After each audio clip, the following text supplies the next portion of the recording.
Trauma. Now, it's not a word that sits easily with me, and I'm sure that I'm not alone in this discomfort. And there's a million reasons why it can be a word that's very challenging and difficult to embrace.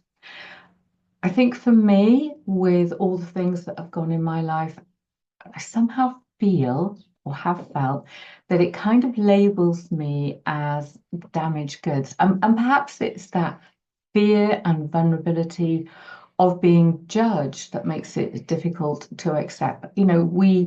Many of us, we put on brave faces and hide all of the things that have happened in our life. But, and often we fall into this trap of comparison where we read about other people's life challenges, think, oh my goodness me, my stuff wasn't so bad. Well, actually, that thinking is utter bollards. It diminishes our experiences of trauma. And I don't think we should do that. But again, it's very difficult when you read something that is so horrific that it makes you recoil and think, do you know, my stuff wasn't so bad. But actually, that is a coping mechanism. And when I look at my life, and I've done that, I've diminished stuff that's happened to me. I think that ultimately hinders our healing process. So yes, trauma has a deeply emotional and psychological impact and can shape our lives in ways that we might not even recognize. I know, me personally, because I have squashed down the emotional stuff, it's come out in all kinds of things in my body. I look at having a fractured spine and osteoporosis of my life fracturing because I didn't deal with stuff. So that's just one way that it's manifested for me. So I've definitely battled with it, and I'm sure you have. But for what I found, yes, I've had therapy, but the most fantastic thing that has worked for me is writing. So, lots of people like to talk about their experiences and get it out there. I like to scribble in my journal. So if we come back to the fractured spine, I used my journal to learn how to heal my body, but I also used it to scream at the world when I woke up in the night and the pain was so bad. I didn't want to be on the planet. So, writing has enabled me to process trauma. I don't want to put it behind me and I don't want to let it go and I don't want to move on.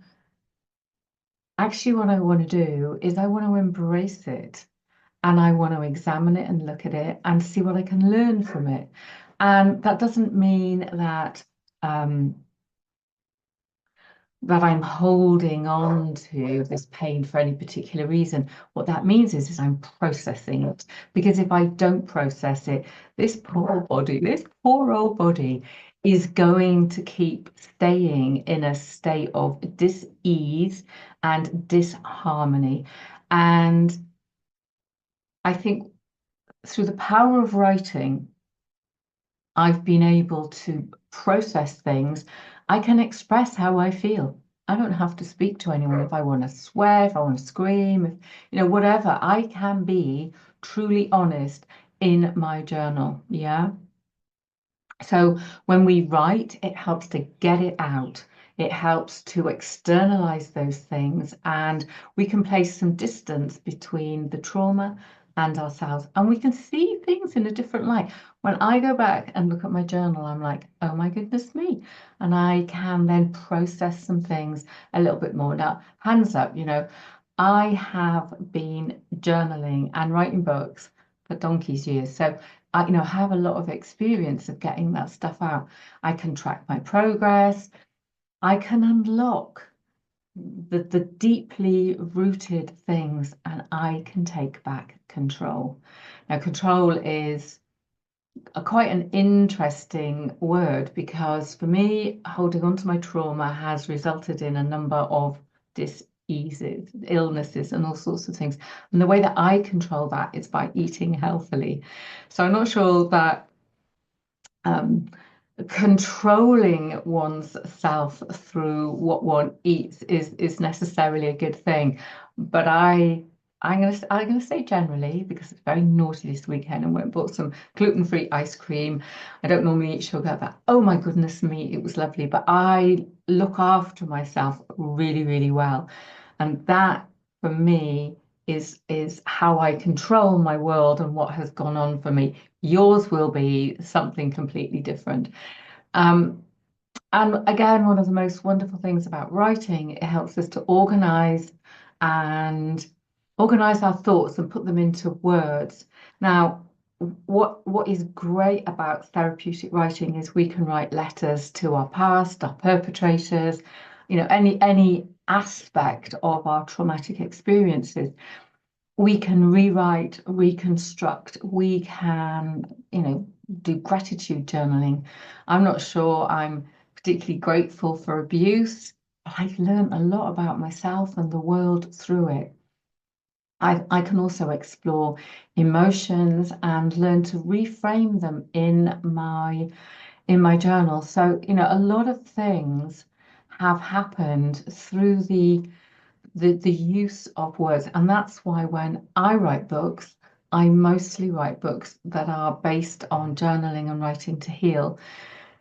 Now, for you, the whole point of all that stuff I've just said is, if you've been through some really awful traumatic things, first of all, journaling about them is massively helpful. I will say that I have had therapy. EMDR has been amazing for me.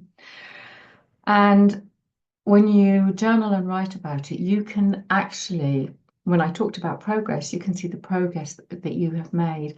And what you might want to do is turn that into a book to help other people know that if it's possible for you to heal, it is possible for them. And that's what I call a healing book. Now, if this resonates with you, come and talk to me.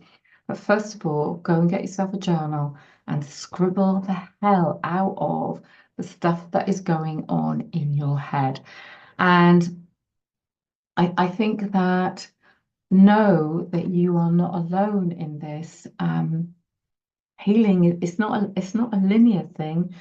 Just 1 minute you think you've healed and it's like, oh, here comes something else. But that writing is a constant companion. And if you're writing a book and stuff comes up, you can go to your journal and process. You can learn from it and then share that with other people. So trauma is part of your story. It doesn't have to define who you are.